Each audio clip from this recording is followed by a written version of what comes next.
Hey everybody, it's Gary Lucas. It's 3 p.m. here in the West Village of Manhattan, approximately.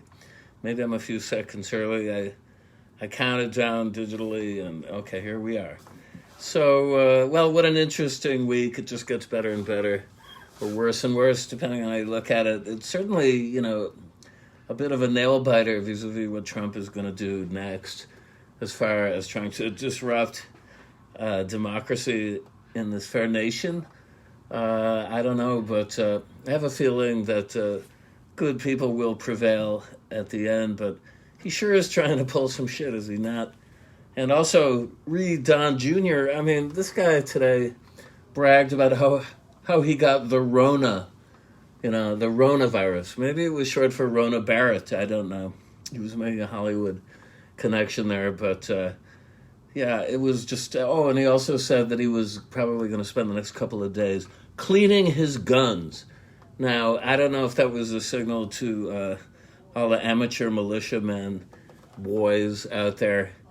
It might be, I don't know, to invoke firearms at a time like this is not certainly a good move, I wouldn't say. But then again, his dad did say, what was it? Stand back and stand by and stand back. It was sort of a keep your powder dry statement during the final interviews. Or was it during the debate? I don't know. There's so much that's like water under the bridge at this point, so I'll just shut up and play my guitar here.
Just a little medley of some old favorites. The last thing was my arrangement of a version Bob Dylan did of an old folk tune called Dink Song. And I think he learned that from Dave Van Ronk. Anyway, there's a recording he made in a hotel room in Minneapolis in '61. And that's on there. And that was something, when I heard it, I said, this is a great number. And I think I'm going to turn Jeff Buckley onto this little piece of music. And there's some clips. There's one on my Vimeo page. It's pretty good quality. And then I think there's another on YouTube of us performing this at the Knitting Factory, the old Knitting Factory on on Houston Street. It was a second floor walk up in an older tenement building. And that's where, for a while, that was the epicenter of new music in New York City, Manhattan. And, we had a show there on Nick Hill's long-running WFMU show, Live at the Music Faucet. And Jeff and I did an acoustic set. And then Gods and Monsters came out. And that was really the last time Jeff played in that configuration with the band. But I had started the band a couple of years before that, and I kept it going. And it's still going. And I'm trying to get in touch with everybody now that I'm back, because I want to do some recording. I don't know how safe that's going to be, to tell you the truth. In Holland, I did some beautiful music with Peter Willems, this extraordinary young Dutch bass player and vocalist. And I guess, we felt pretty okay and safe in a studio. But now that the levels are spiking so much, I'm not sure anyone is rushing to go back in there. But for sure, I got to demand a COVID test. And, speaking of which, I just thought I'd tell you a little something now. The rapid COVID test, I've had about 4 or 5 of these things since the pandemic started, and negative, thank God. And I got one actually to go over to play in Holland 2 weeks ago. Well, I came home about 2 weeks ago. I was there 3 weeks. And when I got to KLM with an invitation for this festival, and after talking to Dutch immigration personally, they had a 24-hour hotline to their office in Nijmegen in Holland. They assured me everything was fine and that they were happy I was coming over, but this functionary at KLM gave me a really hard stare as I approached. My experience is that musicians pretty much are not viewed as anything but scorned outcasts on the road, for years, unless they're instantly identifiable, like, oh, there's David Bowie in the airport or something like that. But anybody carrying a guitar, let's say, becomes, in a way, a target. I don't know if it's this money for nothing syndrome. You may well know that song by Dire Straits. I thought it was really on the money as far as money for nothing, as far as the perception of people that to play music for a living is tantamount to being, a ne'er-do-well beggar or ligger. There's a very good article, actually, in the New Yorker. I've just been catching up on back issues that piled up while I was gone, by Hua Shu, about the struggle to be an artist in these days, particularly in the advent of digitization, because it's harder and harder because it's a double-edged sword. And without going into it, anyway, I'm still here. But anyway, I digress. So as I approached the desk at KLM to board this plane, the guy said, well, what are you doing here? You're not an essential worker. I said, look, I have this invitation. And I showed a printed out invitation from the festival organizers. And the festival was partially sponsored by the Dutch government. So he just turned a cold eye and a deaf ear on this and said, no, you don't have the right documents. And they needed to get this, and don't they know? And I said, well, let's call them. So I spent about $60 on a cell phone caller to my friend who was organizing the nuts and bolts detail of the festival, and she was flummoxed, and said, "Look, everybody else got in. We have other American artists here. Why are you doing this?" And he was a hard ass. So look, I wasn't going to back down. I didn't lose my cool, I've learned not to. Certainly not at airport checkpoints. But I just said, "I'd like to see your supervisor." So this other guy rolled up, and I told him everything, and he took photos of the invitation, and I had a test. So he said, "Just sit over there. I'm going to email Dutch immigration." And I usually get a response within 15 minutes to half an hour. So I walked over to a bench and called Caroline and said, "Look, I think I'm coming home." She couldn't believe it. I couldn't believe it either. But in the middle of the call, a guy walked over and he said, "Okay, you're okay to board."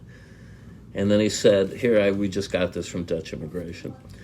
I was told by the organizers after the fact that they had gone to the Ministry of Defense even to sort of to affect my entry into Holland, or at least past this portal at KLM at JFK.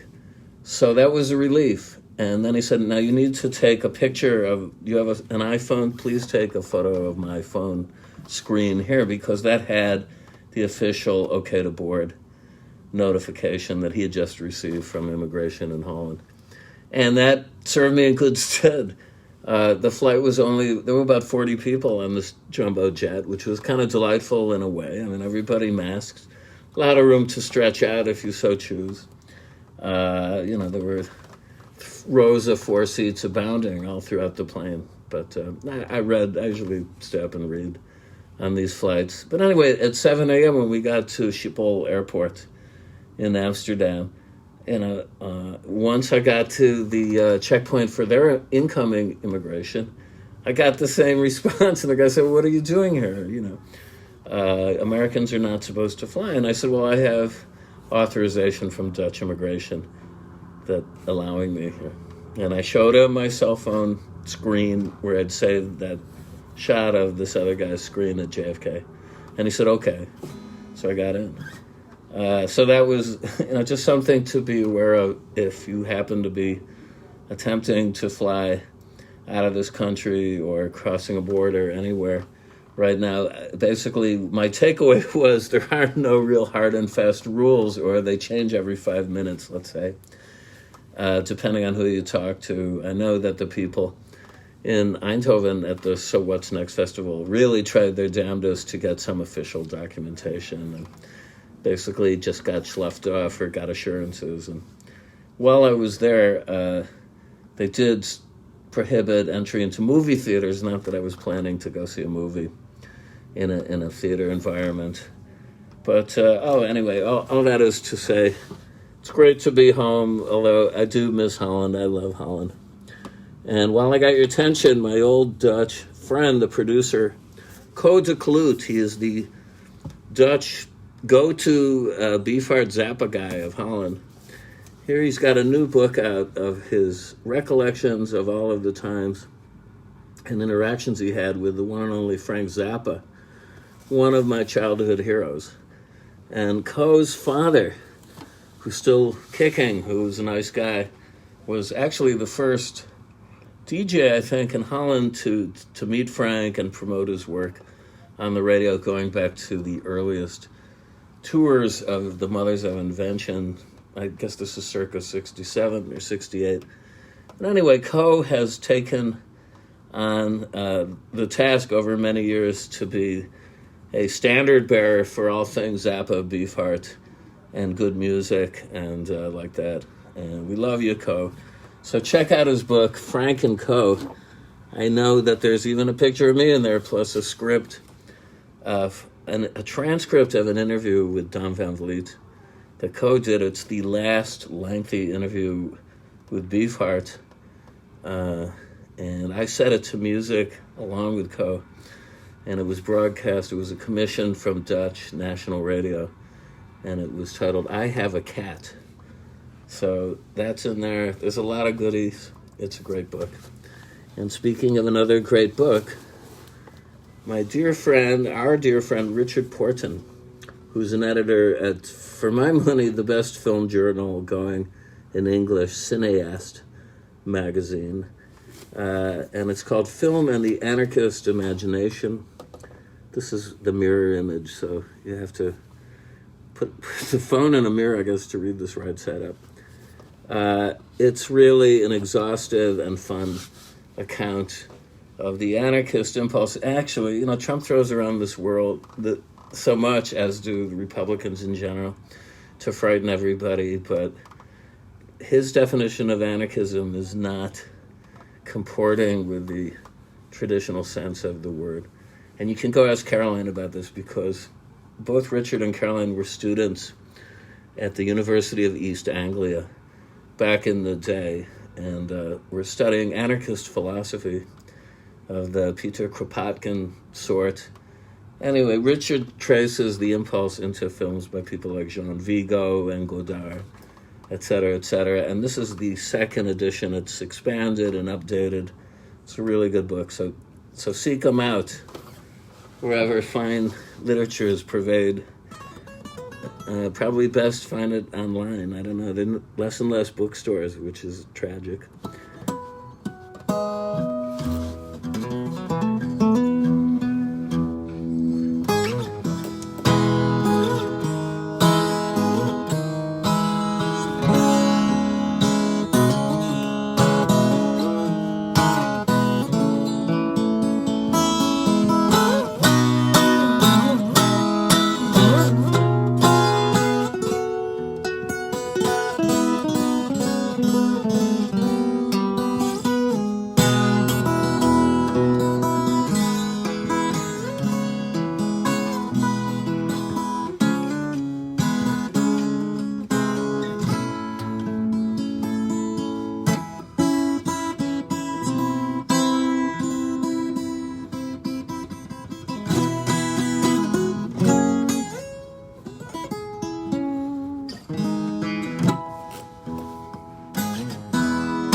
That was a little party piece that I learned for the wedding of my dear friend Glenn Kenny to his lovely bride Claire Kenny, that was held somewhere in upstate New York some years ago, and Glenn commissioned that arrangement from me, and that's how I discovered this beautiful composer, Alberto Iglesias, Spanish composer who I later did meet at the Sevilla Film Festival, where I was there with the Spanish language Dracula. And that's from a film called Sex and Lucia. Sex y Lucia, which is kind of delightful romantic comedy with erotic overtones, featuring the great Paz Vega. And I don't know what she's up to, or Iglesias these days, but I hope they're thriving. It's a great film and a beautiful score. I love film music, and I'll hold up. We're doing show and tell here. This is a 3D lenticular. I don't know how this is going to read also in the mirror image, but it's a 3D rendering of the cover of an album I did for Northern Spy entitled Cine Fantastique, which was also the name of a great fantasy and horror film journal. You can't copyright a title. Anyway, it was an homage, right? You can always cop out by saying it was an homage, but for those in the know, like Tim Lucas, maybe they were surprised, but I thought it encapsulated my purview as far as making that record, because it's filled with arrangements, basically solo guitar, acoustic guitar arrangements of a lot of film music I love by all sorts of people, and electric guitar versions of stuff. There's a piece recorded live at the Jecheon Festival in South Korea that I'm particularly proud of, doing a medley of Nino Rota's music for Casanova, the Fellini Casanova, and which goes into the lullaby from Rosemary's Baby by Roman Polanski, from the Roman Polanski film of the same name, and that's by Christopher Komeda, or Krzysztof, pardon my poor Polish pronunciation, and Komeda. Great music. And speaking of Fellini, and I noticed there's a great box set on Blu-ray that's coming out that I have to get. Maybe I can talk Caroline into getting this as a Hanukkah gift for me. But it's called Essential Fellini, and it's immaculate, apparently, Blu-ray editions of every key movie pretty much, going way, way back. And last night on TCM they showed La Strada. And I know I've played this several times before, but I'm going to play it again because I love this music.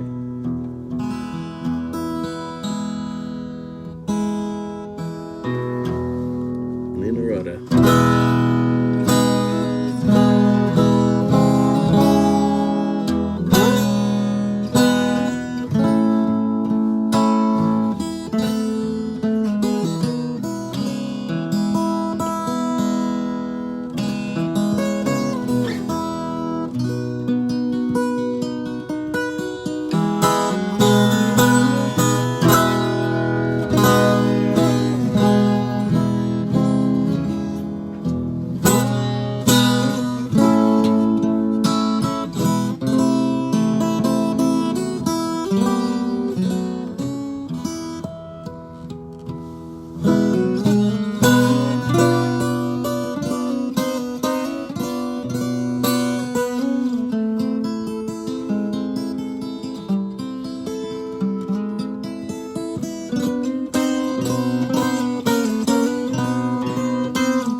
Okay, we're going to wrap it up for the moment right there.